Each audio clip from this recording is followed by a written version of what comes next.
کل من علیہا فان، ہر شے کو فنا ہے، وَيَبْقَى وَجْهُ رَبِّكَ ذُو الْجَلَالِ وَالْإِكْرَامِ، ایک تیرے رب کو بقا ہے، باقی سب کو موت ہے، سب کو موت دے کر پھر اللہ ملک الموت سے پوچھے گا موت کے فرشتے سے کون باقی ہے؟ حالانکہ اللہ کو پتہ کون باقی، زمین والے مر گئے، آسمان والے مر گئے، پیچھے رہ گئے 4 فرشتے جو ہیں عرش کو پکڑا ہوا ہے، اور 4 فرشتے جو اللہ کے مقرب ہیں، تو اللہ تعالیٰ پوچھے گا کون باقی؟ وہ کہے گا یا اللہ بھائی یہ فرشتے باقی ہیں، تو اللہ تعالیٰ فرمائیں گے عرش کے فرشتوں کو موت دے دو، تو تڑم گریں گے عرش کے فرشتے، تو اللہ تعالیٰ کہے گا کون باقی؟ تو کہیں گے اللہ یہ جبریل میکائیل اسرافیل اور تیرا غلام، تو اللہ تعالیٰ فرمائے گا جبریل میکائیل مر جائیں، تو اللہ کا عرش بول پڑے گا، عرش یا اللہ جبریل میکائیل کو بچا لو، تو اللہ تعالیٰ فرمائیں گے اس وقت فقط كتبت الموت على من كان تحت عرشی، چپ ہو جاؤ میرے عرش کے نیچے سب کو مرنا ہے۔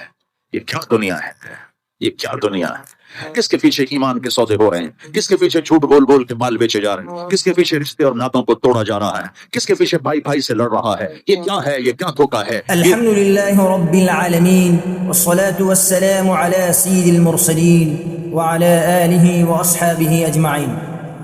محترم ناظرین، ابھی آپ نے مولانا طارق جمیل صاحب کی زبانی جس کائناتی حقیقت کو سنا، وہ دراصل ہماری زندگی کا نقطۂ آغاز ہونا چاہیے۔ یہ بیان صرف الفاظ کا مجموعہ نہیں، بلکہ ایک ایسی حقیقت ہے جو ہمارے وجود کے ہر خلیے کو ہلا کر رکھ دیتی ہے۔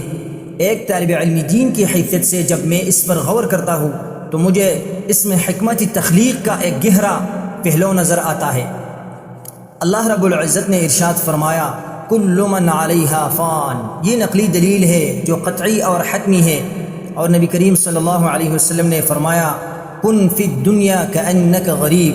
دیکھیے شارع علیہ السلام نے ہمیں مسافر کی مثال دے کر یہ سمجھایا کہ دنیا میں دل نہیں لگانا بلکہ صرف توشہ جمع کرنا ہے۔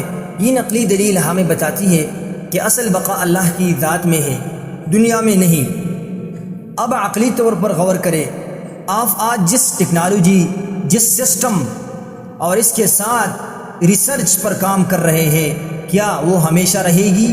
ہر چیز کا ایک سائیکل ہے، ایک ڈیجیٹل فائل سے لے کر کائنات کے ستاروں تک ہر چیز ڈیگریڈ ہو رہی ہے۔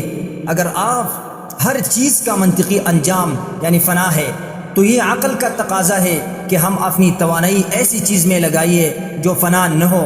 یہی الخوارزمی ڈیجیٹل کا منشور ہے۔ ہم عقل اور علم کو باقیات صالحات کے ساتھ جوڑنا چاہتے ہیں۔ میرے بھائیوں، اسے ایک سادہ مثال سے سمجھیے۔ فرض کرے آپ ایک سفر پر نکلے ہیں اور راستے میں بہت خوبصورت گھر نظر آتا ہے، تو کیا آپ اس گھر کو دیکھ کر وہیں رک جائیں گے؟ نہیں، آپ گھر کو دیکھیں گے، اس کی خوبصورتی کی تعریف کریں گے، لیکن اپنا سفر جاری رکھیں گے، کیونکہ آپ کی منزل وہاں نہیں۔ دنیا بھی ایسے ہی ہے، ایک خوبصورت منزل نہیں بلکہ ایک راستہ ہے۔ اگر آپ دنیا کو منزل سمجھیں گے تو تک جائیں گے، لیکن اگر اسے راستہ سمجھیں گے تو منزل آخرت تک سکون سے پہنچیں گے۔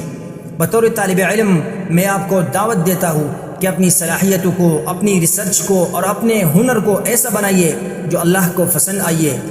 علم کو صرف دنیا کمانے کا ذریعہ نہیں بلکہ اپنی آخرت کو سنوارنے کا زینہ بنائیے۔ اللہ تعالی ہم سب کو اپنی حقیقت کو سمجھنے کی توفیق عطا فرمائے۔ وصلی اللہ تعالی علی خیر خلقہ محمد وعلی آلہ واصحابہ اجمعین۔